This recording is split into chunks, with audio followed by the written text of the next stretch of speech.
All right, this is like the third time that I've done this video, so hopefully it's still good. Before I start, I wanted to invite you guys to a mastermind or mastermind and accountability group. I am looking for 5 people to start this mastermind slash accountability group. For now, it's going to be free, and I'm looking for the right people to join this group.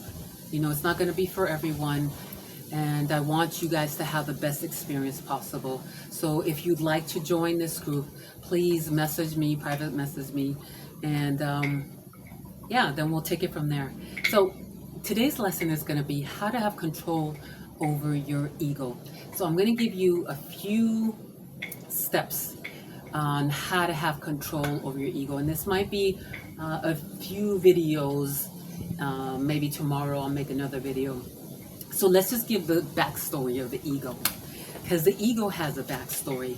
The ego has good intentions. You know, everybody talks about the ego is bad and you need to, you know, eliminate the ego, but the ego is trying to do the best that it can. Let me give you an example of a comparison of what the ego is. These are, I have, you know, my 2 dogs, that you've seen them in the videos. But when they're, especially the white and black one, when they're around a lot of people, they get a little crazy. They get a little protective, and I don't want that. I do not want that in a dog. I don't want an aggressive dog. The thing is, that's what the ego is. The ego is aggressively trying to pursue the order that you gave it a long time ago. And that order that you gave it a long time ago was during childhood.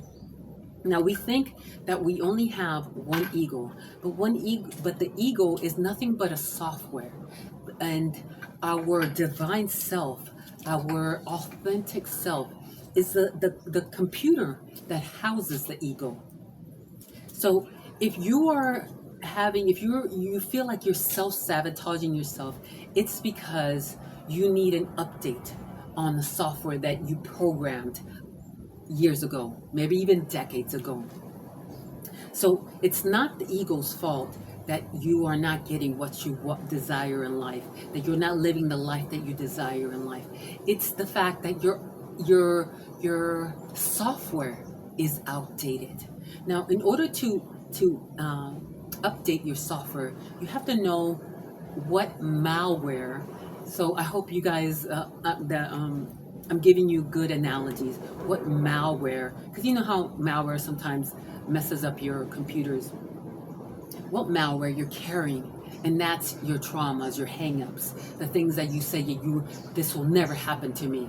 And you have to know that it is what it is, and it happened. So that you don't have to be protected anymore. So you have to let the past be the past. So once you're there and you're at peace with your past, now it's time to change the software, because the malware won't allow you to change the software, because it's the protector of the ego. So the traumas that you've had are the catalyst to the ego's response. So I'm going to give you, I don't think I'll be able to do it in, see how many minutes do I have? Oh, I have 4 minutes. Yeah. So hopefully I'll be able to give you 10 minutes worth.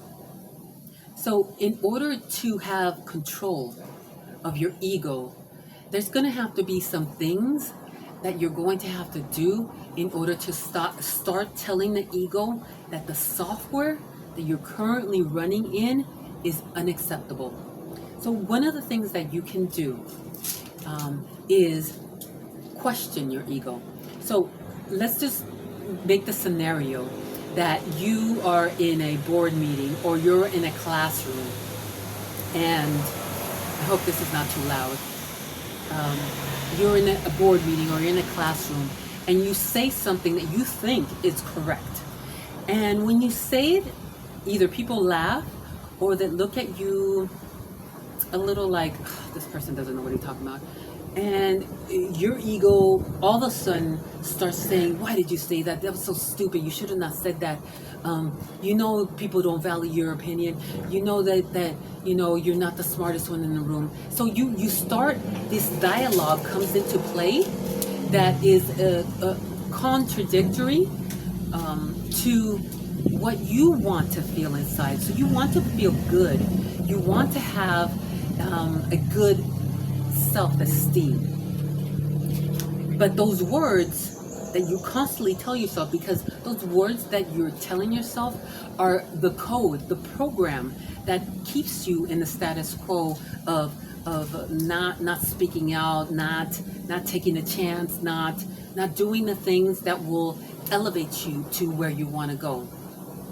So the first thing you need to do is ask the ego, once it starts giving you that internal negative conversation, why would you say that about me? Literally tell your ego, why would you say that about me? Why would you be so mean like that?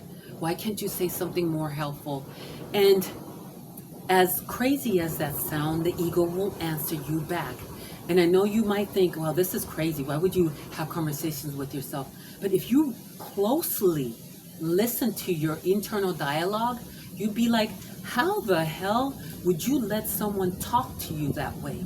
But you do it all the time. You say nasty things to yourself. So that's the ego trying to push you down so that you won't get hurt, so that society won't trample you. Trample you? Society won't run over you. You know the word that I'm trying to say. Anyways, so the ego's trying to protect you. So in order to have the ego give you what you want, you now have to start questioning the programming.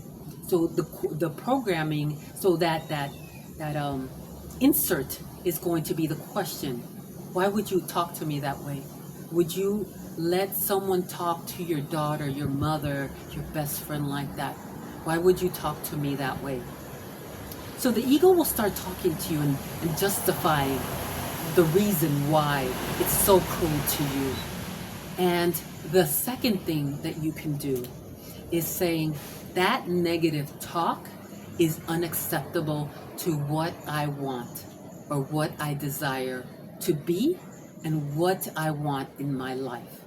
Those two things will allow your ego to start reprogramming you to give you the outcome that you want. Because now you're telling your ego that software that was built, the one that you keep on running on, is now a defective software.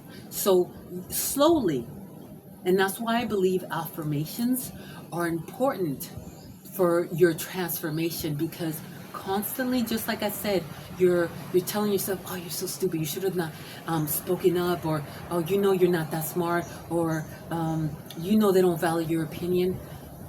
That is an affirmation, believe it or not. So if you pick the affirmations that you desire to become, you're constantly reminding yourself that is no longer the program that I desire to operate in. And you let your ego know that it needs to rewire itself. It needs to recode itself. It needs to have a system where my goal, which is to live at my desired life, to feel in the desired way that I would like to feel, is incongruent with what the ego gives me. So this is two things that you can do to start taking control of your ego, so that it can give you the life that you desire. So I hope you like this video. I'm going to start doing more of these videos so that you too can have the life that you desire. And please message me if you desire to be in this private group where I will teach you how to transform yourself and rewrite that code so that you can operate in the capacity that is motivating to what